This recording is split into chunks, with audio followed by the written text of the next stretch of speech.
Oke, kembali lagi bersama serial Google Meet bersama Dawson. Saya di sini uh, mewakili kelompok saya. Berikut saya tampilkan nama-nama kelompok saya.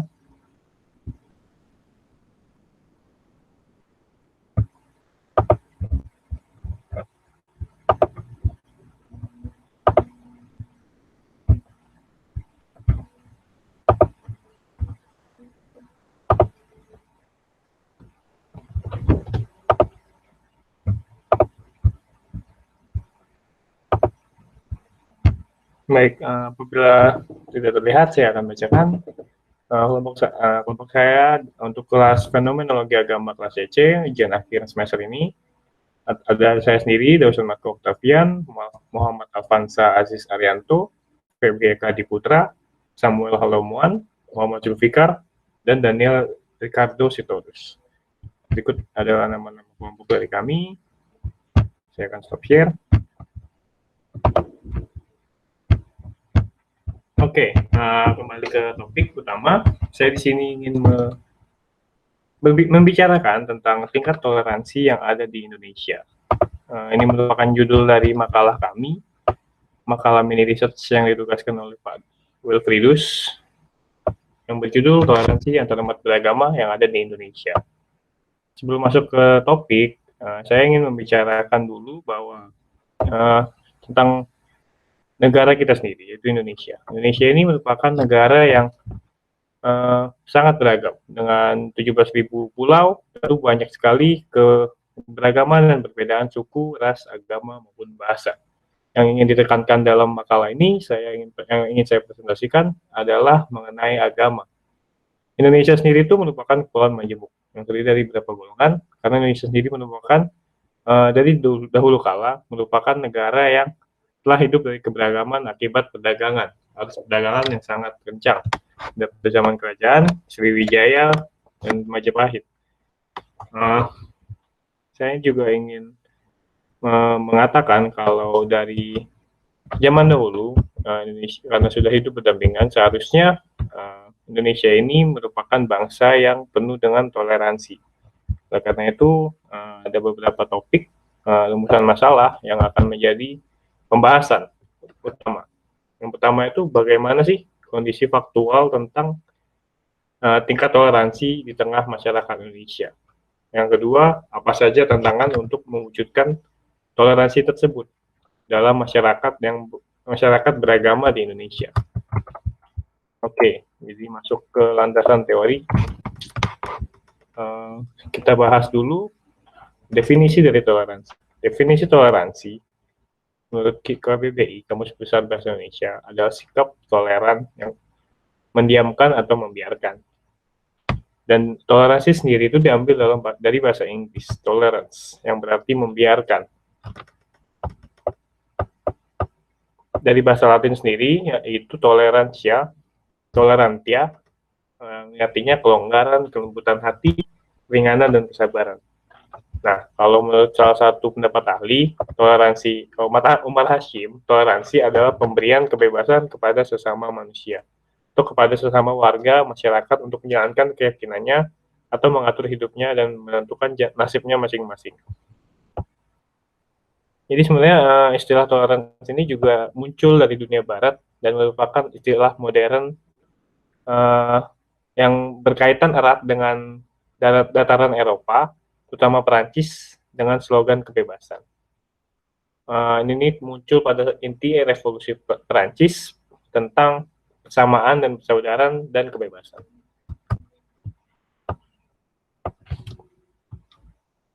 Oke, sebentar.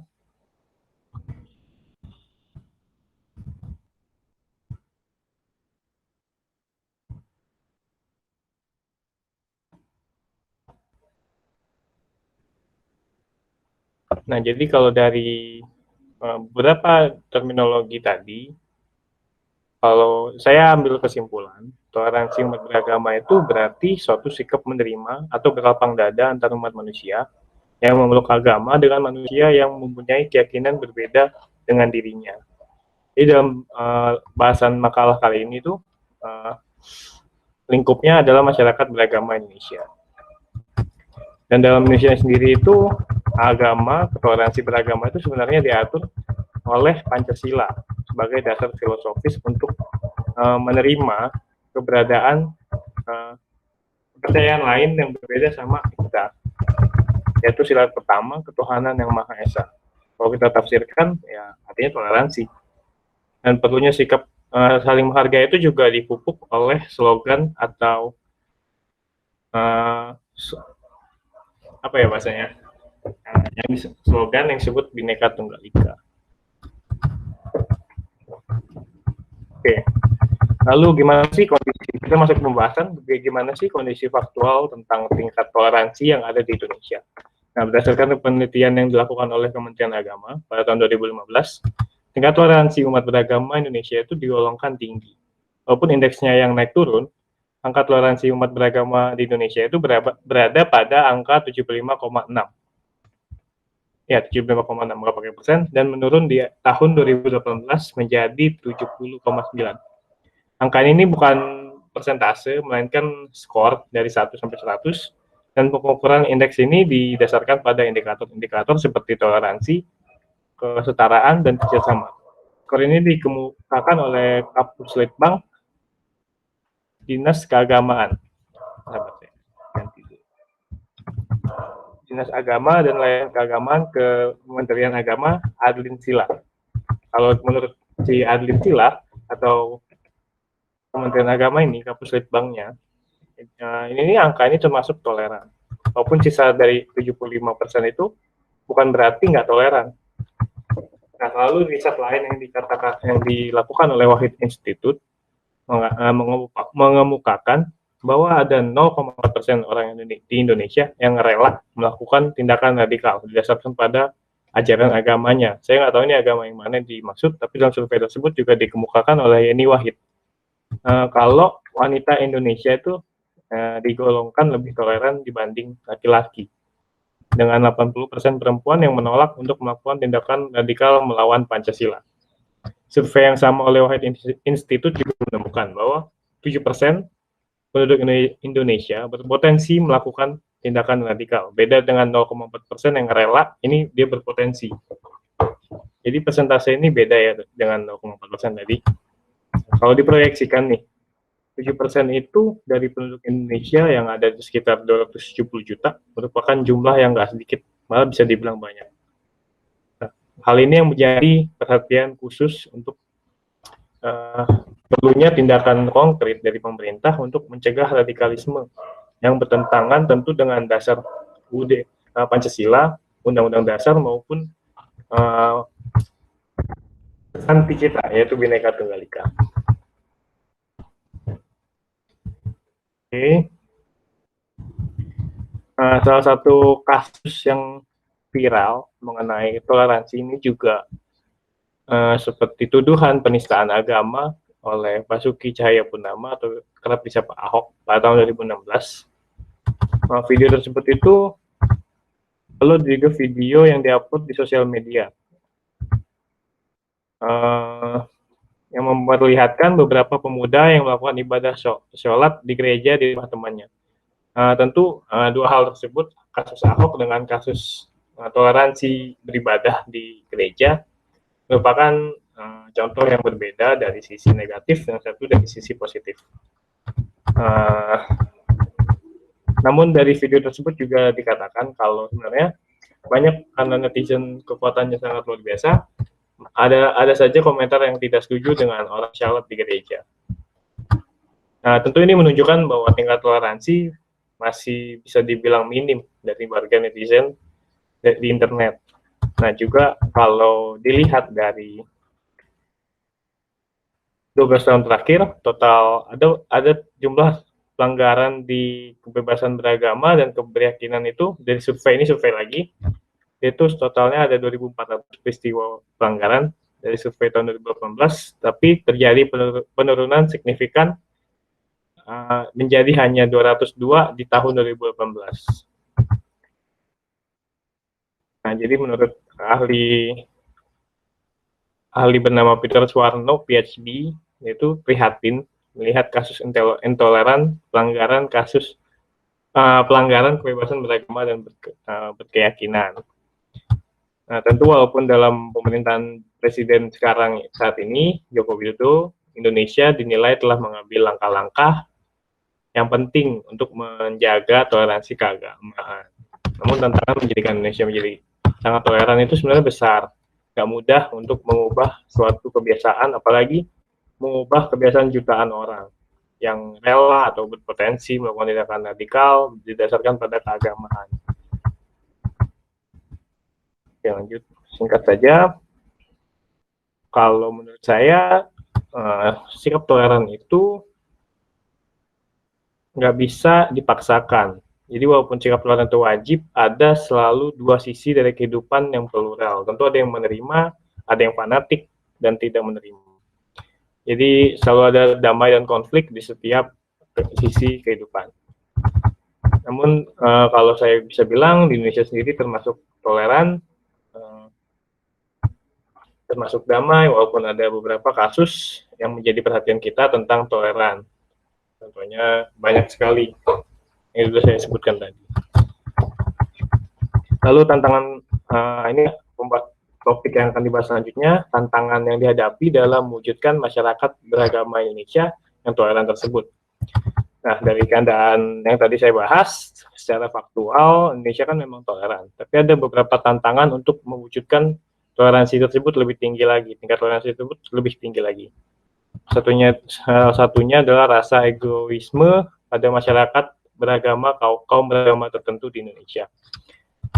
Sikap fanatik itu merupakan salah satu ego dari beberapa kaum, terutama kaum mayoritas. Saya tidak sebutkan agama mana, tapi ini merupakan suatu sikap yang menghambat peningkatan rasa atau tingkat toleran di Indonesia.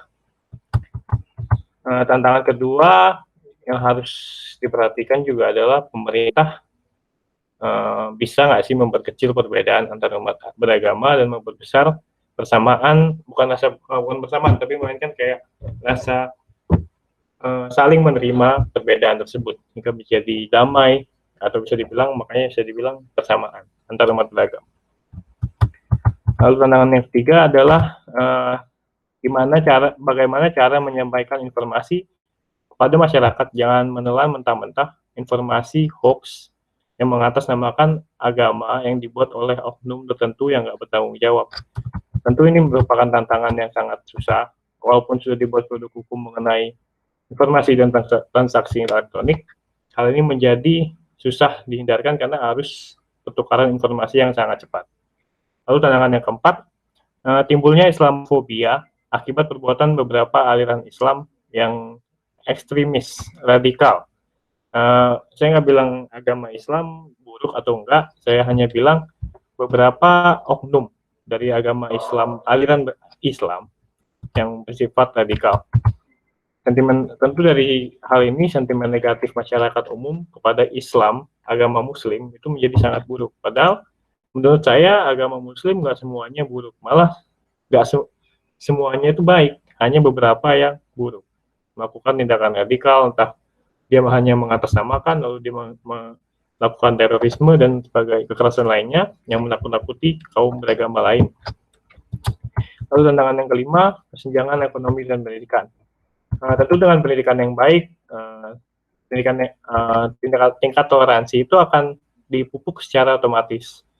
Tapi untuk pendidikan yang baik tersebut dibutuhkan biaya yang tidak sedikit. Nah, jadi toleransi itu terbatas pada ekonomi dan pendidikan. Maka karena itu perlu langkah khusus pemerintah untuk meningkatkan pendidikan, untuk mencerdaskan kehidupan bangsa sesuai dengan tujuan negara dalam UUD 1945, supaya jurang pemisah ini dapat ditambal, diperbaiki, sehingga tidak mengurangi kesenjangan dan rasa iri, jadi toleransi semakin tinggi. Nah, dari semua tantangan tersebut sebenarnya yang paling penting adalah cara berpikir manusia Indonesia untuk memiliki keinginan masing-masing dan kepercayaan masing-masing, dan nggak perlu memaksakan kepercayaannya tersebut kepada manusia lain, masyarakat lain.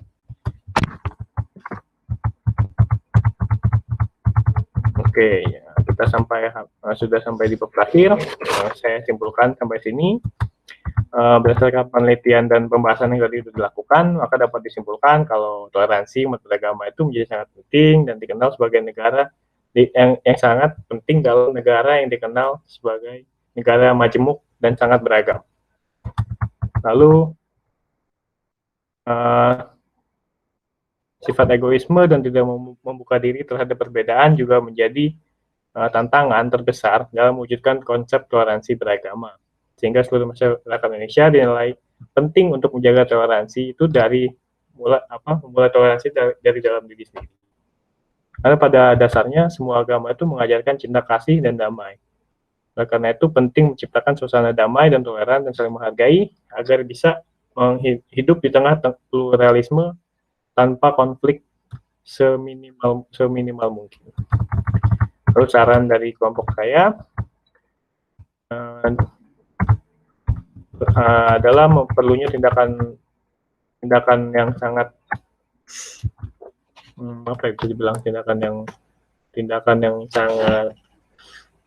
perlunya usaha yang sangat banyak untuk menghapus atau memberantas radikalisme di Indonesia.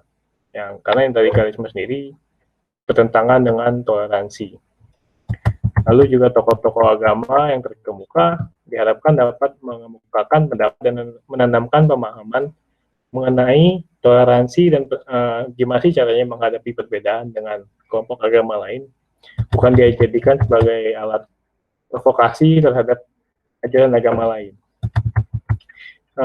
Dan juga diharapkan dari tingkat paling kecil, yaitu tingkat keluarga, untuk mendidik anak menjadi manusia yang toleran, karena kita tahu pembentukan karakter itu dimulai dari kita kecil. Jadi kalau dari kecil udah bisa diajarkan, tentu tidak perlu lagi usaha yang banyak untuk menjadikan karakter pada manusia Indonesia.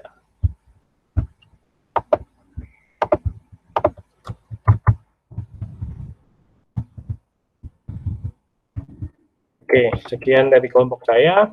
Apabila ada kurang kata atau salah kata, saya mohon maaf, mewakili kelompok saya dan tidak ada maksud untuk menyinggung agama manapun dalam konteks pembahasan pada kali ini, karena saya hanya ingin membahas tentang toleransi. Terima kasih atas perhatiannya. Sampai jumpa di episode Google Meet bersama Dawson episode selanjutnya.